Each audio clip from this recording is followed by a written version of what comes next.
Olá, boas-vindas ao Gente Saúde, o podcast para líderes de RH, focado em descobrir os desafios e as tendências que moldam o mundo da saúde corporativa. Por aqui, recebemos convidados para uma troca de insights e experiências estratégicas sobre saúde e bem-estar corporativo. Olá, ouvintes, tudo bem? Muito bem-vindos e bem-vindas a mais uma gravação do podcast Gente Saúde. Hoje eu tenho o privilégio de receber uma super profissional de RH que tem uma expertise numa área que me é pessoalmente de muito interesse, que é benefícios. Eu tô com a Ana Carolina aqui. Ana, muito obrigada por ter topado falar com a gente. Vai ser um prazer bater um papo com você hoje. Obrigada a você, Manu, pelo convite. Eu estou muito honrada de estar aqui participando desse videocast com a People. Chique, né? Muito. Vamos lá. Ana, primeiro, acho que conta um pouquinho. Ana Carolina. Eu sei que as pessoas não te chamam tanto de Ana. Tá tudo bem. Então eu vou me mudar. Mas conta um pouquinho pra gente da sua trajetória profissional dentro de RH e o que você acabou se especializando ao longo da carreira. Legal. Manu, minha trajetória é um pouco diferente, né? Eu sou de uma era onde o RH era todo de psicólogos e eu cheguei como técnica de segurança do trabalho. Uau! Na IBM. Fiquei trabalhando como uns 2, quase 3 anos como técnica de segurança do trabalho e do meu lado sentava uma pessoa que trabalhava com benefícios.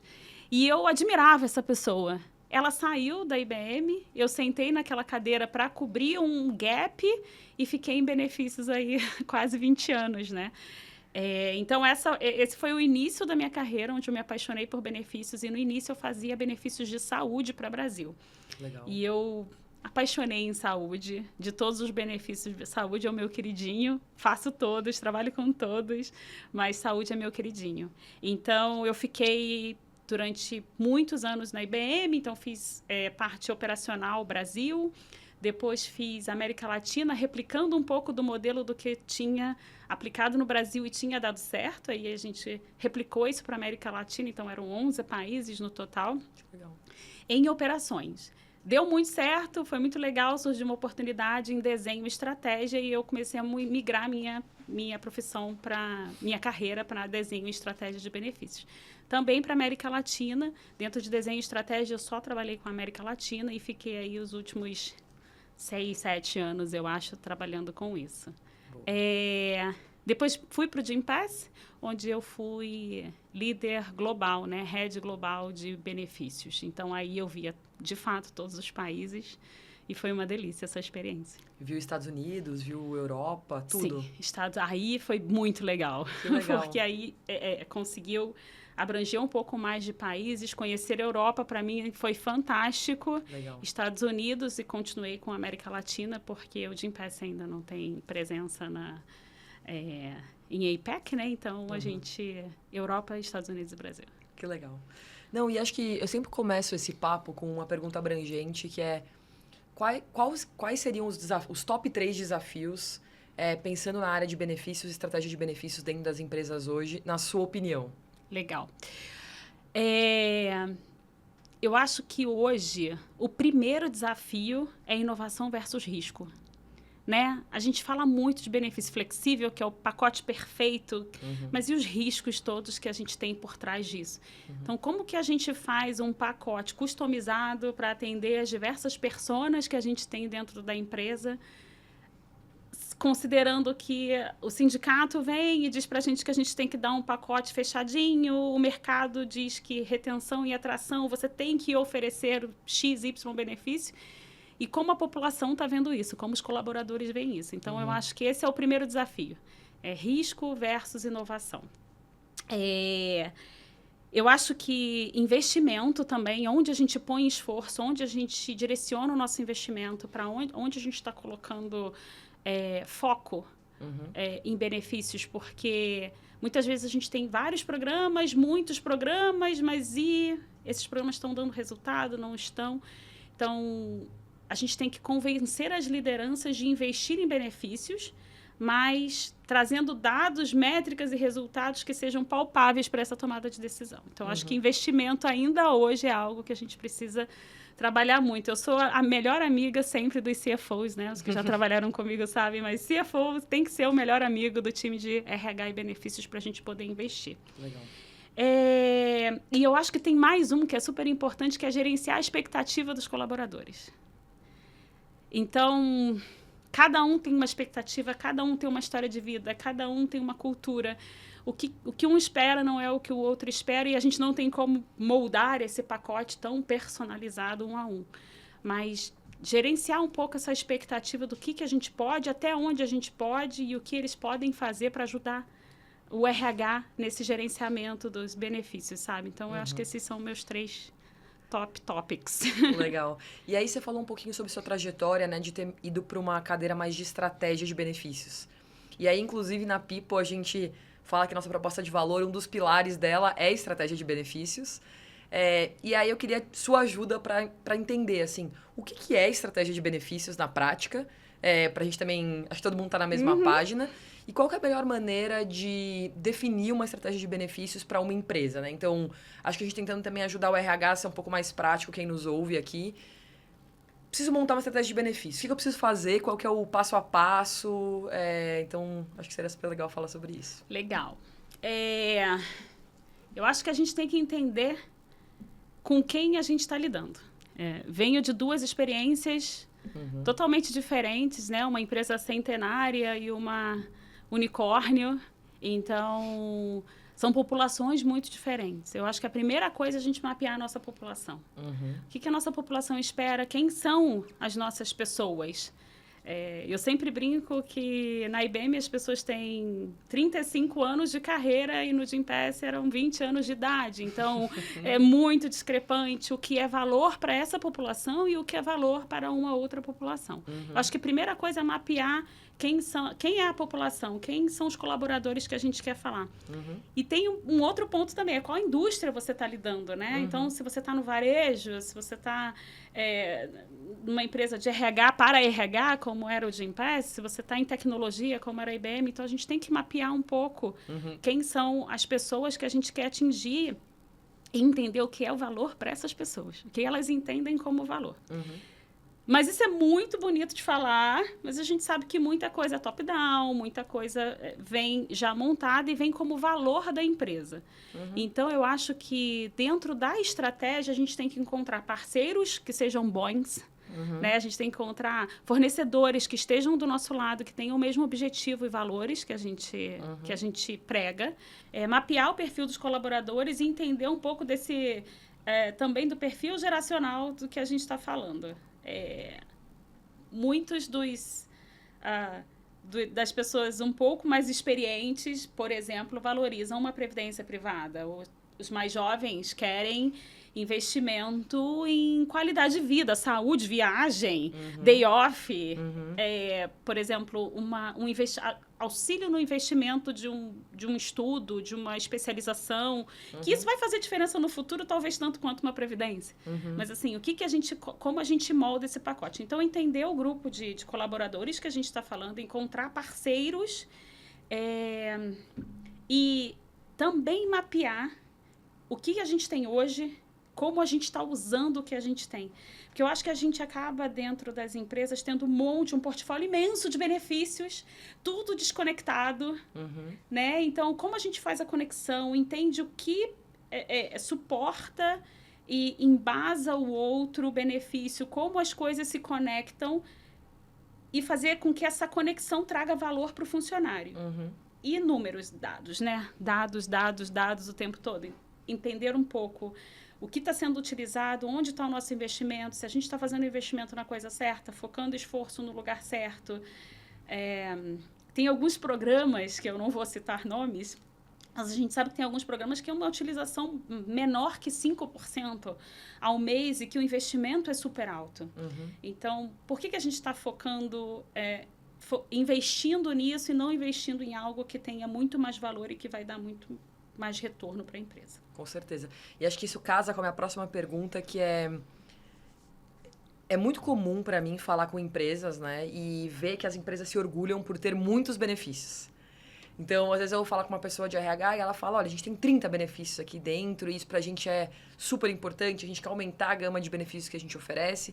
Mas, ao mesmo tempo, quando a gente se aprofunda, a gente vê exatamente o que você descreveu, que é baixa utilização em vários deles. 30 coisas é muita coisa. 30 benefícios corporativos, para mim, como colaboradora, fica quase impossível de eu saber que aquelas coisas existem. Então, eu queria entender, assim, como que você fazia no dia a dia e quais são os sinais de alerta para que esse pacote de benefícios, por exemplo, ele pode estar extenso, mas ele não pode estar eficaz ou efetivo, assim. E como que os RHs que nos ouvem hoje podem olhar para esses dados, né, e ter essa mesma conclusão e potencialmente pensar, putz, talvez faça sentido aqui ter menos benefícios, com mais utilização, investir mais em coisas que as pessoas já usam, melhorar a qualidade. Então, se você puder contar um pouquinho desse processo, de uma perspectiva teórica, mas também prática, acho que é super legal para a gente. Manu, dados de utilização, principalmente na área de benefícios, é muito complexo de analisar, né? Todo mundo sabe que é difícil a gente pegar uma análise de dados que a gente consiga tirar uma conclusão rápida, porque muitas vezes o que faz diferença para uma pessoa não faz para outra, mas para aquela que faz diferença, faz muita diferença. Entende? Então, assim, qual o valor que aquilo tem para cada persona, porque a gente consegue agrupar as personas, né, dentro de uma empresa. Então, essas empresas que oferecem muitos benefícios, eu acho que não é gerenciável, não pode ser gerenciável. Nem do ponto de vista do RH, do time de benefícios que está gerenciando, do time de estratégia que está desenhando, do time de operações que está entregando, quanto para o funcionário. Em algum momento ele vai se perder nessa quantidade imensa de benefícios que a empresa está oferecendo e nada vai ter um valor realmente real para a vida do funcionário. Eu sou muito a favor de ter pacotes enxutos, mas que fazem sentido. E eu acho que hoje faz muito sentido o benefício flexível. Eu trabalhei com benefício flexível agora, recentemente, no Gympass. E eu achei uma experiência incrível, sabe? Porque quando a gente implementou o Vale Cultura foi um sucesso, sabe? Foi uma ideia de uma colaboradora que veio e falou, nossa, mas eu achava tão legal o teu Vale Cultura. Uma pessoa falou. A gente implementou e muitas pessoas gostaram, muitas pessoas ficaram felizes de ter a opção de alocar parte do benefício flexível dos pontos em Vale Cultura.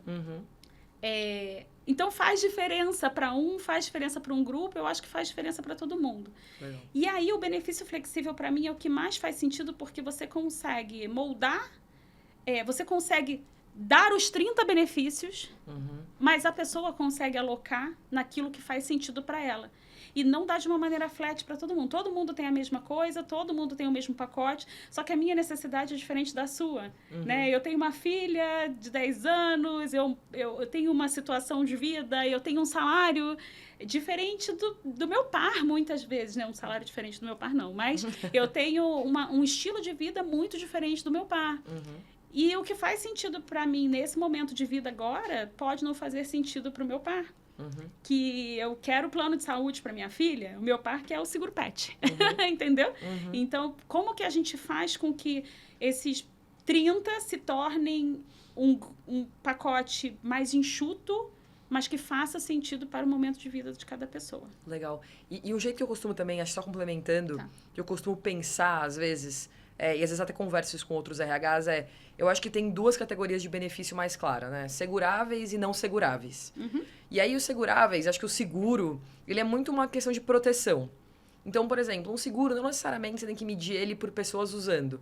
Existem seguro de vida, você quer idealmente que ninguém esteja usando. Exatamente. Mas você precisa ter, porque se eventualmente tiver um problema, aquilo ali dá um conforto muito grande para sua população. Seguro-saúde é mais ou menos a mesma coisa, no sentido que as pessoas têm que estar usando, porque prevenção e promoção à saúde é importante. Mas por mais que você flexibilize aquele pacote, você tem que ter um mínimo ali, que é um mínimo que você está confortável, do tipo, uma pessoa que às vezes tem 20 anos e não pensou direito. E ela quer, às vezes, alguma coisa para VR e VA. Mas quando ela tiver um problema de saúde, ela está minimamente atendida. Porque seguro, por definição, é uma proteção para um momento de dificuldade. E aí, nos não seguráveis, eu acho que um jeito de pensar também que é legal no final do dia, eu brinco, é tudo dinheiros. E aí você pode... Eu também falo a mesma coisa, mas no final é tudo dinheiro. Dinheiros, pontos, moedas. E aí você tem que pensar, aquelas moedas você pode ter uma flexibilidade muito grande entre elas. E as pessoas deveriam, sim, conseguir usar da maneira com que faz mais sentido para a vida delas e para o momento de vida delas. E eu acho que elas veem muito valor nisso. E é um jeito que também diminui um pouco a complexidade pro RH, porque às vezes o RH quer colocar 1 trilhão de benefícios, mas no final do dia, se tiver dinheiro, a pessoa não pode comprar isso por fora? Será que o RH precisa prover aquilo, ou será que só...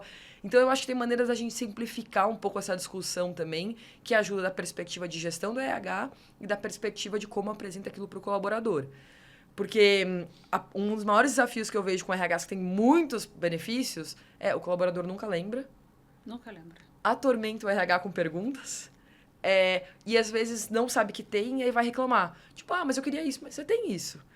Então gera um ciclo ali um pouco, né? E a administração desses benefícios, né? Pagar 30 provedores, controlar 30 cargas mensais de vidas de pessoas elegíveis e fazer esse gerenciamento para o time de operações é muito complexo. Super. Eu falo que não tem como pensar em desenho e estratégia se a gente não tiver de mãos dadas com o time de operações. Sim. Porque eles não vão conseguir entregar algo que não seja factível e que não seja viável do ponto de vista administrativo.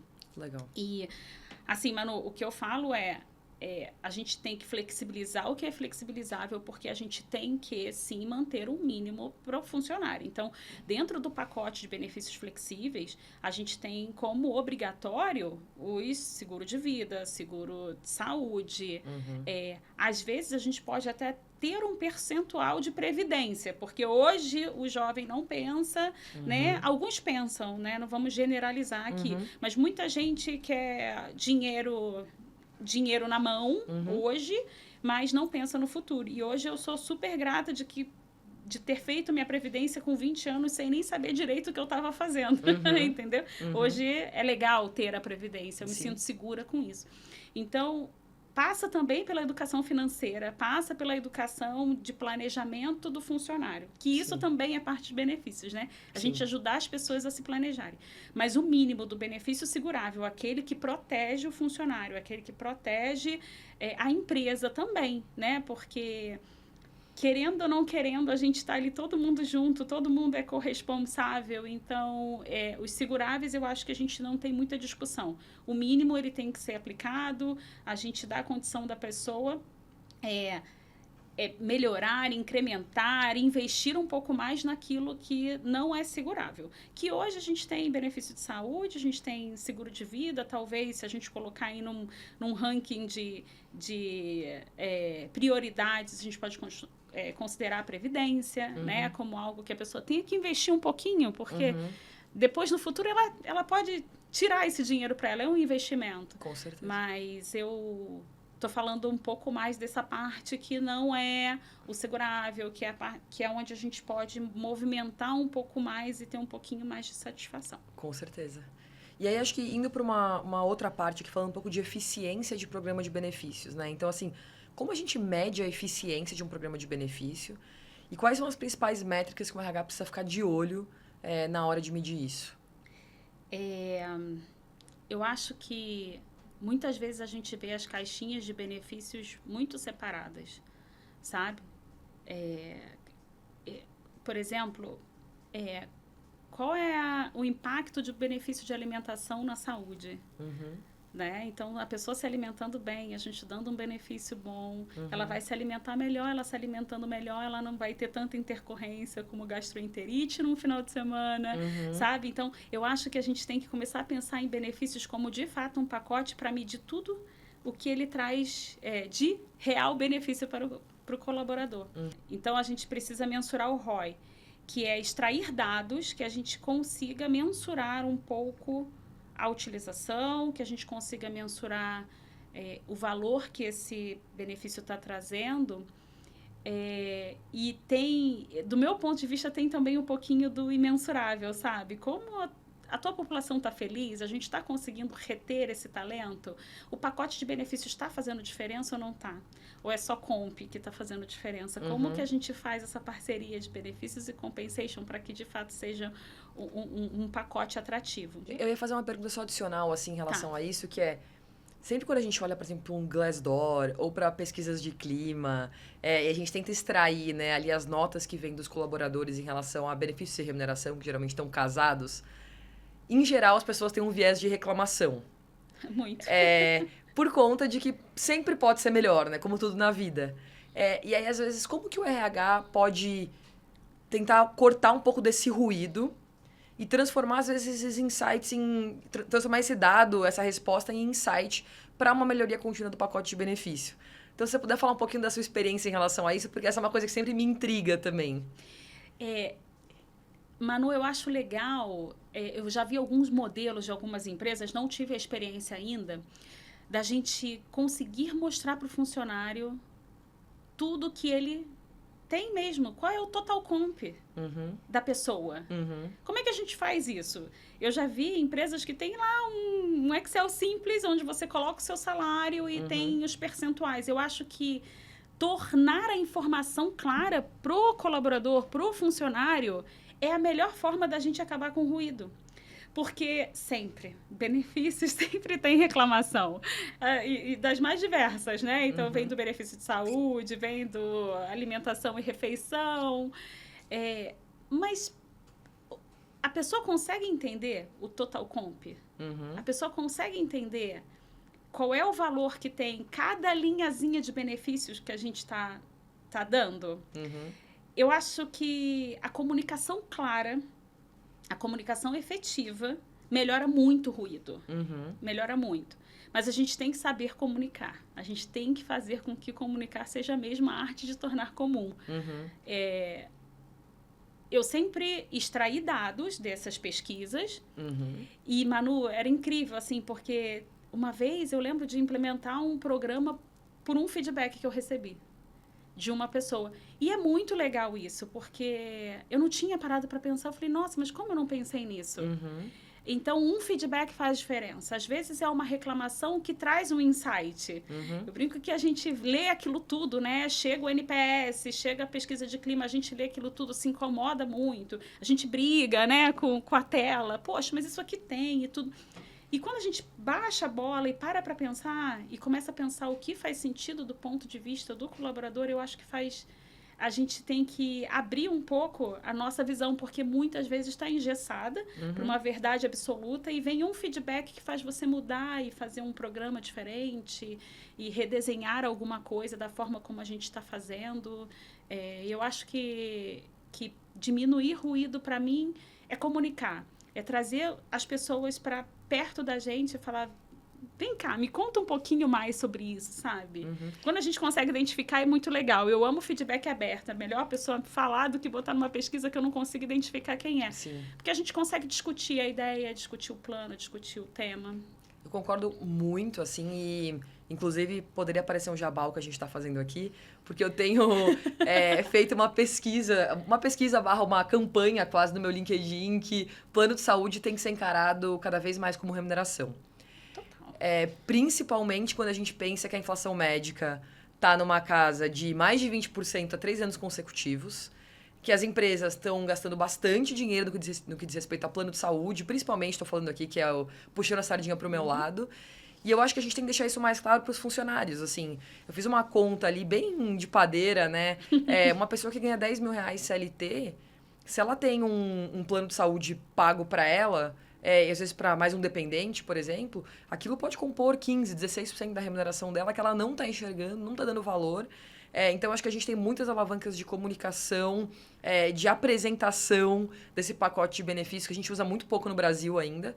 Porque você vai nos Estados Unidos, tá lá, né? Cartinha de oferta de trabalho tá lá. Plano de saúde custa tanto, óbvio que a empresa está pagando, mas se atribui um valor monetário àquele benefício dando ao colaborador.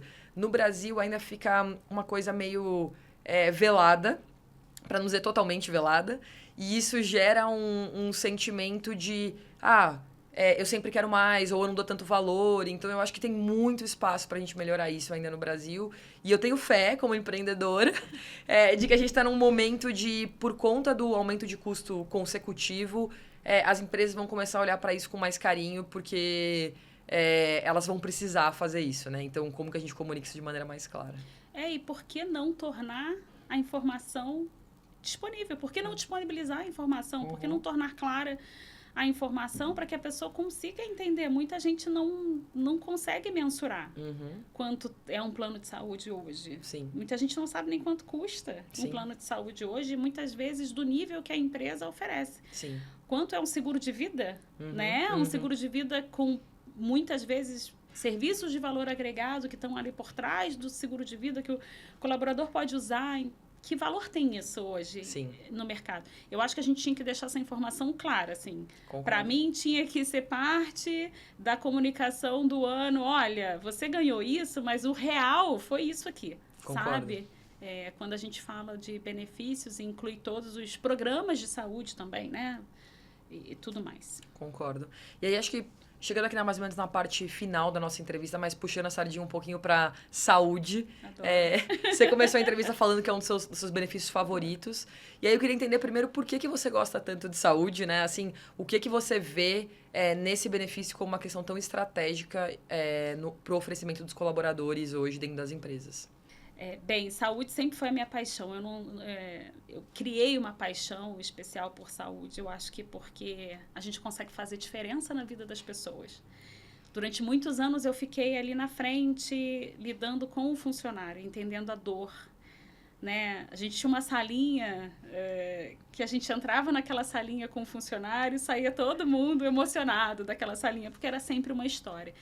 E não tem como a gente não se envolver emocionalmente nesses casos, não tem como a gente não ter empatia com os casos que chegavam, né, pra gente. Então, saber que eu consigo fazer diferença na vida de alguém, trazendo saúde ou melhorando alguma coisa, ou suportando num momento difícil, isso me traz muita satisfação profissional e pessoal. E aí junta tudo, eu fico muito feliz com a minha profissão. E aí acho que, Carol, falando um pouquinho mais de plano de saúde, né? Quais são as boas práticas de gestão de plano de saúde na sua perspectiva? Eu vejo que esse é um tema ainda que muita gente tem vontade, né, de fazer melhor. A gente vê muitas pessoas assim, putz, eu quero entender melhor o meu dado, como o meu dado me aponta para eventuais insights. Me conta um pouquinho da sua experiência e do que você acha, do que você qualifica como uma boa gestão de plano de saúde. Eu acho que boa prática em saúde, Manu, é a gente incentivar a prevenção e o cuidado primário. A gente ainda é uma população de emergência, de pronto-socorro, Então, a gente precisa entender que saúde é prevenção. Senão, a gente trata a doença, né? E é isso que acontece. Eu acho que as pessoas acabam negligenciando, não dando atenção. E como a gente, como empresa, pode ajudar a pessoa a focar na saúde dela.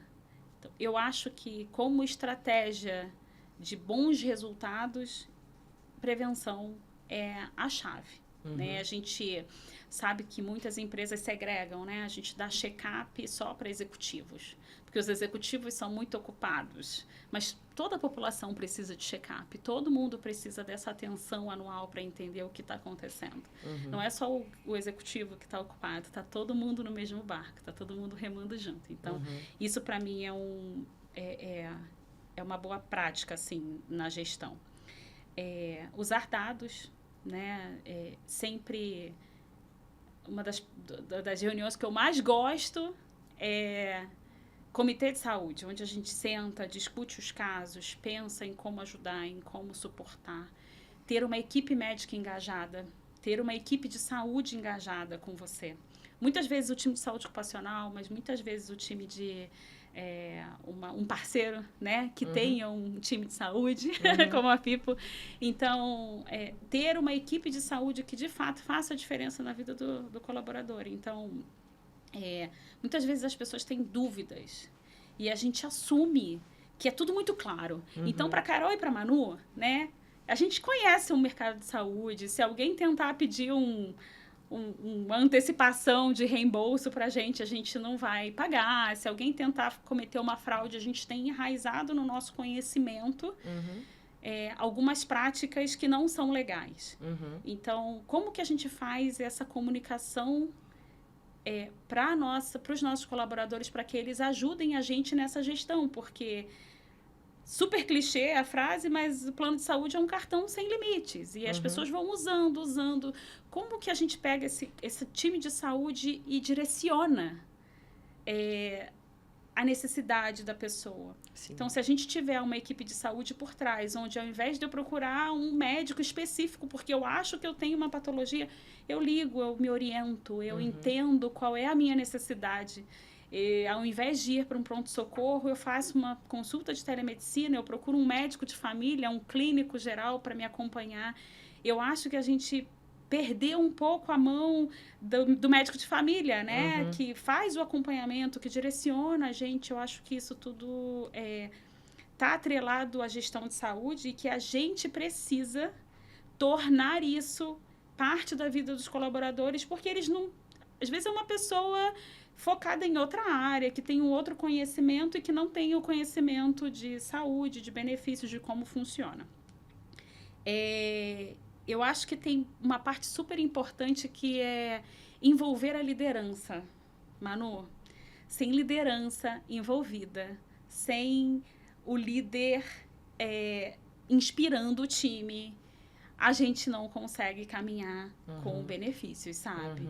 Então, incentivar a prática de exercício físico parece muito simples, parece muito fácil, mas o que eu gostava muito no Gympass era isso, sabe? A gente muitas vezes não fazia happy hour. A gente ia fazer um exercício físico. Então, depois a gente até ia pro happy hour, não vou mentir. Mas tinha sempre por trás do happy hour, do encontro das pessoas fora do local de trabalho, uma atividade física envolvida. E isso é muito legal, porque aí o líder engaja a sua equipe, vai todo mundo junto. Então, é liderar pelo exemplo mesmo. Quando eu cuido da minha saúde, quando eu tenho autocuidado, eu cuido e incentivo a minha equipe a ter... Líderes são inspiradores, têm que ser inspiradores. Então, eu acho que até nisso a gente precisa focar e o engajamento dos líderes, de toda a liderança, nos programas de saúde, entender que, por exemplo, eu vou dar um day off de saúde mental, né, para você recarregar. Com foco em saúde mental, eu te dou um day off. A pessoa tem que entender que a pessoa está fora. A pessoa não pode encher o colaborador que está fora de mensagens. Tem que, de fato, viver a missão da gestão, de gerir a saúde, não só a saúde física, mas a saúde mental também. Concordo muito. Queria deixar registrado que a Carol não tá fazendo um jabá pela Pipo, apesar dela ter descrito basicamente o que a gente faz, assim, em relação ao que a gente se propõe a fazer, o que a gente acredita que precisa ser feito em gestão de saúde. Então é muito legal, assim, isso tá ressoando também numa liderança tão inspiradora e tão técnica como você dentro da área de benefícios. A gente vai sempre num bate-bola, jogo rápido, mas eu queria fazer uma pergunta um pouquinho fora do script, de um ponto mais técnico, mas é que eu acho que pode ser uma dúvida para outros RHs que nos ouvem, outras pessoas que nos ouvem, que é um pouco da diferenciação entre pré e pós-pagamento. Você teve experiência com os dois, eu imagino, no Gympass e na IBM, eu imagino que um era pré e o outro era pós. Exatamente. E eu queria, assim, falar um pouquinho de gestão de saúde nesse contexto. Que são contextos muito diferentes. Talvez quem nos ouve nem saiba qual que é a diferença exatamente entre pré e pós. Então, talvez vale voltar um pouquinho para trás. Mas falar um pouquinho da sua experiência com esses dois produtos. Eu tive experiência com os dois produtos e são muito diferentes. É bem divertido, diria. Na IBM era pós, né? No Gympass pré. Então, eu tive a experiência com esses dois modelos.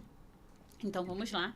Pós-pagamento, a gente recebe a conta no linha a linha. Eu costumo dar como exemplo o hemograma, né? Você pede um hemograma, você acha que vai vir hemograma? Não. Vem 10 linhas de exames que estão dentro do hemograma. Então, se a Carol fez um hemograma, a gente recebe a conta com as 10 linhas da Carol. Claro que LGPD e tudo mais, quem recebe isso é a equipe médica, né? O linha a linha, mas a gente tem que pagar a conta no linha a linha. O pré-pagamento, como o próprio nome diz, a gente paga um FII mensal, um valor fixo mensal por vida, e a gente tem a utilização. A grande diferença do pós e do pré é que o pós teve utilização, a gente paga no mês seguinte, né? Então, a gente paga de acordo com a utilização. O pré, a gente vai achando que tá tudo legal no ano inteiro e depois vem a renovação. Chega o reajuste e vem a braba. E a sinistralidade pode não ser a esperada. São 2 modelos que... O pré, eu sinto ele um pouco mais engessado em relação a gente colher dados, sabe? O pós, a gente recebia tudo. Então... colocou um BI por trás da informação, a gente consegue extrair tudo. O pré já vem muito de corretora, já vem o dado pronto, o que é uma vantagem também. Então, cada um tem seu lado. A gestão de saúde do pós, a gente precisa ter por trás uma empresa que nos ajude. Porque só o time de benefícios não consegue. Ainda mais porque o pós, ele é um plano recomendado para mais de 5.000 vidas, né? Já o pré, qualquer número a gente consegue aplicar. Mas o pós são mais de 5.000 vidas. Então, você imagina gerir 5.000 vidas ou mais, né? Todos os meses. A gente precisa de um suporte do pós. Para o pós, a gente precisa de um suporte de saúde, a gente precisa de uma equipe... porque o pós também não tem corretora por trás, nunca tem uma corretora por trás. Então, são modelos de gestão muito diferentes. Já o pré, como vem sempre atrelado a uma corretora e tudo mais, eu acho ele um pouco mais simplificado.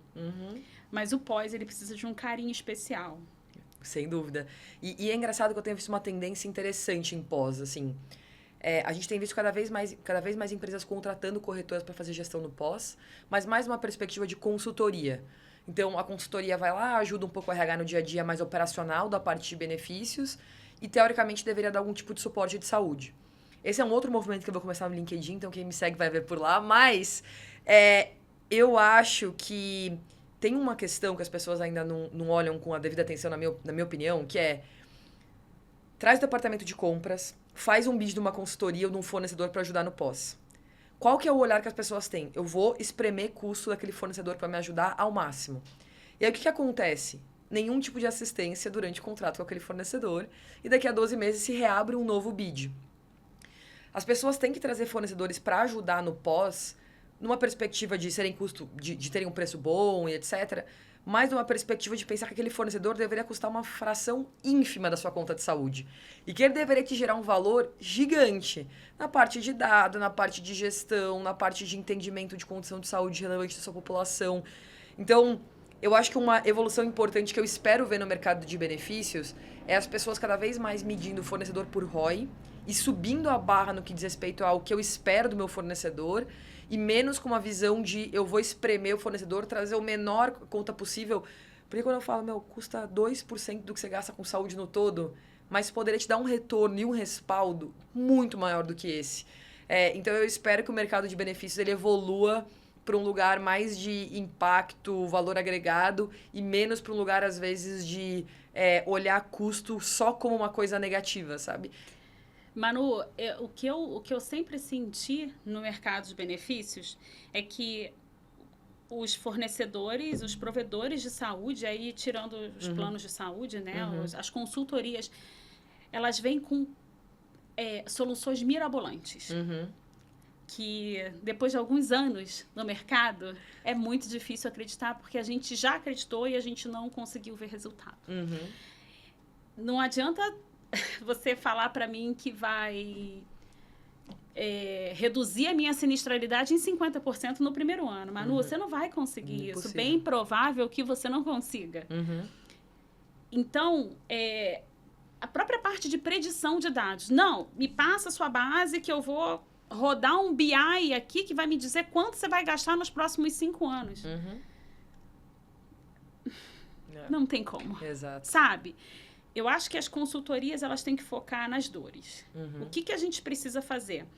O que é prioridade? Quais são os valores da empresa e o que a gente vai entregar para você? De uma forma mais realista. Concordo. Menos mirabolante. Menos PPT bonito. Menos dados... Mais conversa franca. Exatamente. São dados que a gente não vai conseguir fazer, Manu. Sabe? Então... Concordo. Eu queria ver, e aí minha expectativa de futuro é consultorias sendo 100% leais em relação às entregas. Então, não vamos falar de predição, porque a gente não tem um sistema hoje de prontuário eletrônico obrigatório no Brasil, onde a gente consiga colher todos os dados. Se eu tiver 2 planos de saúde, você não vai conseguir nunca fazer uma análise preditiva da minha saúde. Vamos fazer coisas que os entregáveis sejam entregáveis, de fato. Sim. E o que eu sinto falta nas consultorias também é a ideia vir da consultoria. Muitas vezes a gente, dentro da empresa, a gente cria, a gente fala, a consultoria executa. Então, a consultoria, ela deveria ser menos executora. E mais consultiva. E mais, exatamente, mais consultiva. Ajudar com que a empresa, de fato, identifique o foco e trate. E não a gente criar. E a gente vai criando e vai entregando isso para a consultoria, sabe? Isso eu acho que eu posso falar que é uma dor de quase todo o mercado. Eu escuto isso dos meus amigos, dos meus pares e tudo mais. Então, é que eu tenho uma impressão, acho que só reagindo também, que às vezes quando eu falo com muitos RHs, parece que as pessoas querem acreditar um pouco nas mentiras. Pode ser. E aí, é um pouco daquela coisa, assim, que a gente, como sociedade... Porque, assim, eu brinco, né? Tem uma frase que eu sempre falo. Tenho 3 certezas na vida. Que eu vou morrer, que eu vou pagar imposto e que plano de saúde o custo vai subir. Exatamente. E vai subir por várias coisas. Porque, a gente tem um envelhecimento da população no Brasil, que é uma tendência super forte. A gente tem um maior nível de incidência de doenças importantes. Então, a gente tem mais câncer por 1.000 habitantes hoje do que a gente tinha há 10 anos atrás. E os tratamentos estão ficando mais caros, o que parece contraintuitivo, mas é a verdade. E aí, o que acontece é que o seu custo de saúde, ele sobe. E qual que é a definição de sucesso que as empresas precisam ter? É redução de 50%? Não, olha, o meu custo de saúde vai subir menos do que sobe a média. O meu VCMH, ele é menor do que o VCMH de mercado. Mas, Manu, eu não acho um problema subir o custo de saúde. Eu não vejo um grande problema. O problema é aonde a gente está subindo o custo. Exato. Se a gente estiver falando de saúde, não importa se o percentual está aumentando. Eu tô gastando hoje para que a pessoa não tenha nada no futuro. Legal, eu tô investindo em saúde. A gente troca, né? A gente não tá gastando, a gente tá investindo em saúde. O problema é que a gente costuma investir em doença. Exato. Já no tratamento disso. Pronto-socorro, exatamente. reembolso. Então, isso para mim é que não faz sentido. Concordo. Né? É onde está indo o investimento. Concordo. Se a gente tiver uma população tratada que vá, de fato, ao médico, porque a hora que a gente incentiva a prevenção, você concorda que vai subir a utilização? Com certeza. Se eu faço uma campanha hoje dizendo 0 coparticipação para toda mulher que for a consulta ginecológica no próximo mês. Pode ser que a gente incentive e que o nosso custo suba. Olha que custo saudável. A gente está trazendo para a nossa população a prevenção. Sem dúvida. Sabe? Então, a gente fica muito amarrado a percentuais, a sinistralidade, a custo. Mas eu acho que a nossa análise tem que ser aonde esse custo está subindo e como a crescente desse custo, de fato, afeta no futuro. Que a gente deixa de gastar com doenças graves, né? E visão de longo prazo, assim, uma coisa que eu falo muito, assim... você pega um sistema como a Inglaterra, né? O NHS. Super aclamado, com o médico da família que está lá no centro. Ele é um sistema público e ele é um sistema com uma visão de longo prazo. É difícil numa empresa, numa entidade privada, você ter exatamente a mesma visão de tão longo prazo? Super. Mas não dá para medir sucesso em saúde de mês contra mês ou de ano contra ano. Saúde tem que ser uma coisa que você tem que olhar, olha, eu fiz um projeto, uma parceria, eu fiz um investimento de 3, 4, 5 anos e eu tenho certeza que a consequência disso vai chegar. Mas ela talvez não chegue no mês contra mês. Então, ajustar esse prisma de o que é sucesso e em quanto tempo, eu acho que é muito importante. Exatamente. Mas eu vou pro bate-bola, jogo rápido, porque senão a gente vai ficar aqui horas falando sobre saúde, que é uma paixão mútua. Eu acho. Algumas perguntas que eu faço, geralmente, no final do podcast aqui pra gente encerrar. Então, a primeira é um livro, um site, um lugar, uma rede social até, que você acha que é importante para pessoas, RHs que estão nos ouvindo, para se informarem mais sobre o assunto RH e benefícios em específico. Manu, sempre que eu preciso me atualizar, fazer algum curso, a minha carreira foi mais, né, agora nos últimos anos, para benefícios globais, então eu uso o IFEBP, que é o International, eu estou lendo aqui para colar, International Foundation of Employee Benefits. Eu gosto muito desse site, além de ter certificações, você pode ser um membro, então tem cursos, certificações, tem as maiores novidades de benefícios. Sempre que eu preciso me atualizar, eu uso esse site, gosto muito dele. Que legal. E em relação a livro, eu confesso para você que eu acho que eu nunca li nenhum livro específico de benefícios, porque a gente vai se atualizando no dia a dia, né? Se atualizando com a consultoria, muito com o que vem de novidade, legislação. Mas eu tô curtindo muito ler o livro Think Again, do Adam Grant, que ele fala um pouquinho sobre a gente, de fato, pensar 2 vezes, né? E não assumir que a gente tem verdades absolutas. E como enxergar uma solução diferente mediante um problema, aquele que você achava que sabia resolver de uma única perspectiva, e você tem que mudar para resolver de forma mais... solucionar o problema de forma mais resolutiva. Então, eu estou curtindo muito esse livro e aí eu acho que é bem legal. Que legal. Eu não conhecia esse site, então até o pessoal do marketing da Pipo que nos ouve, é bom a gente olhar. Adoro certificação. Mas vamos lá. Acho que para a última pergunta aqui para a gente encerrar. Profissionais de RH incríveis aqui no Brasil que você admira e para quem quiser também se manter atualizado, as pessoas deveriam seguir aí nas principais redes profissionais da internet.